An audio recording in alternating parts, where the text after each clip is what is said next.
Joker. C'est mon méchant préféré de mon super-héros préféré, et donc évidemment j'ai attendu 2026 pour regarder le film qui porte son nom, et aussi parce que mes parents me l'interdisaient.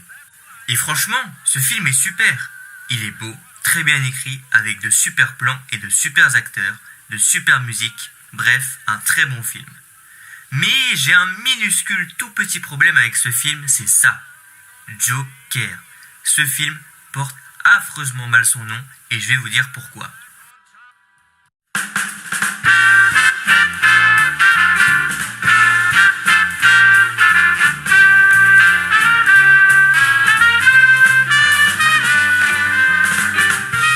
Qu'on se mette d'accord tout de suite, ce film est incroyable.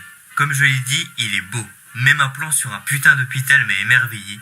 Les acteurs jouent incroyablement bien. Le J interprète super bien le J. Et l'histoire est vraiment passionnante à suivre, grâce notamment au personnage d'Arthur, le personnage principal, qui, souffrant d'un handicap ou le faisant rire à des moments random, et qui lui vaut des moqueries des gens de Gotham, arrive vraiment bien à nous faire ressentir de la peine pour lui. J'avais vraiment envie d'aller l'aider et de lui faire un câlin parce que sa vie vraiment pue du cul et ce que lui font les autres gens, c'est vraiment pas sympa quoi.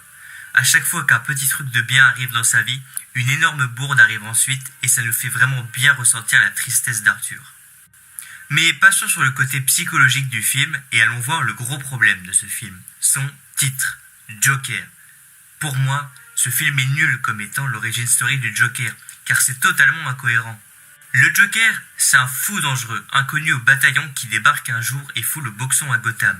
Le pire, c'est qu'on ne sait pas qui est réellement le Joker. Donc la police et Batman ne peuvent pas l'atteindre, utiliser ses faiblesses contre lui, puisqu'on ne sait rien de lui. Mais dans le film, Arthur est passé à la télé déguisé en Joker, mais on savait qui c'était.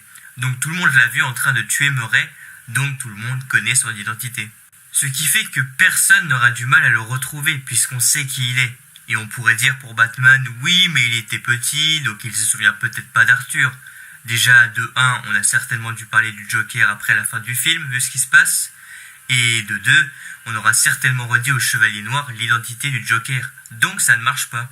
Dans certaines œuvres, certains comics, l'origine du Joker est différente, certes. Comme par exemple dans le Batman de 89, où le Joker de Jack Nicholson se fait défigurer et veut se venger en devenant le Joker. Mais ce film se présente comme la seule et unique origine du Joker. Et c'est pas logique, ça n'a pas de sens. Comment Batman et la police peuvent-ils galérer à le trouver s'ils connaissent l'identité de leur ennemi ? Pour moi, le film aurait été bien mieux si on parlait juste d'Arthur, un citoyen lambda dans une ville polluée en pleine crise, qui craque et devient le symbole du changement. Franchement, on retire l'histoire de Thomas et de Bruce Wayne et le nom Joker, que ça changerait pas grand-chose au film. Arthur deviendrait juste un psychopathe, un clown fou, mais pas le Joker de Batman.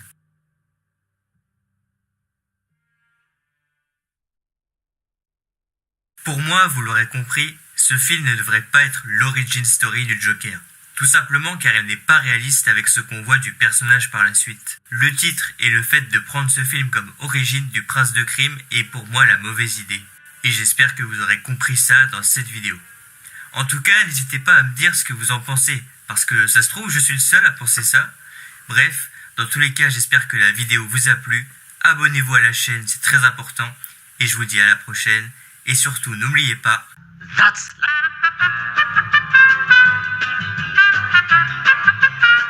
Flash spécial.